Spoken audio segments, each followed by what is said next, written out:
What's up guys? Today's episode, what's better, old or new? This one, the old Land Rover Range Rover from 1970, first series, 50 years old.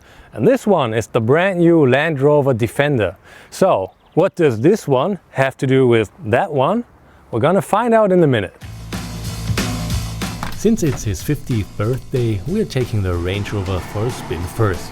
It features a 3.5 liter lightweight aluminum engine with 132 horsepower and weighs in at around 1.9 tons. Yeah, I mean, I'll be honest with you guys, driving a car like this is not exactly fun. It's loud, as you can tell. The shifting is clunky and the power feels like it's not really existent. But it has so much style. People look at you if you pass by in a car like that because it's like, oh, what is that?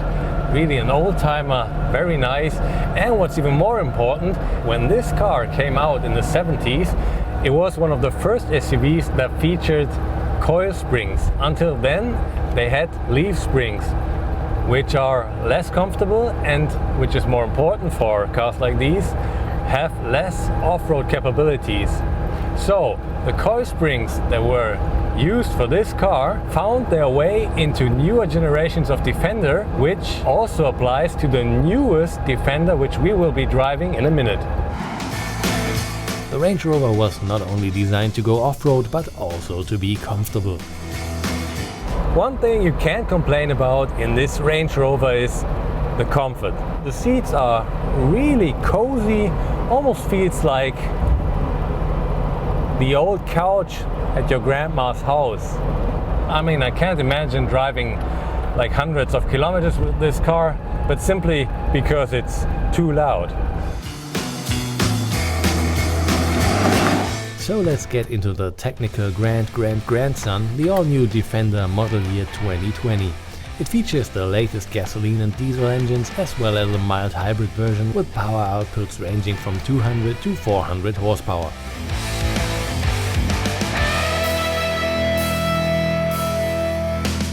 The Defender is a pretty old model. Back then it was not called Defender, it was just the Land Rover Series 1, 2 and 3. Back in 1990, Land Rover renamed the car to Land Rover Defender, but only built it until 2016. And then they stopped building it and the fans were heartbroken. But now in 2020 they bring it back, the brand new Land Rover Defender, and I think Land Rover fans are gonna like it. As usual, all Defender models feature permanent all-wheel drive. A center differential and an optional rear axle differential provide the best traction on any surface. Water depth of up to 90 centimeters are no problem for the Defender either. Driving off-road with this car is really a blast. I mean, you can tell this car is made for off-road use. Things like these screws in the inside that you can see, this is rugged look and it tells you, I want to go off-road, use me. And you can use it.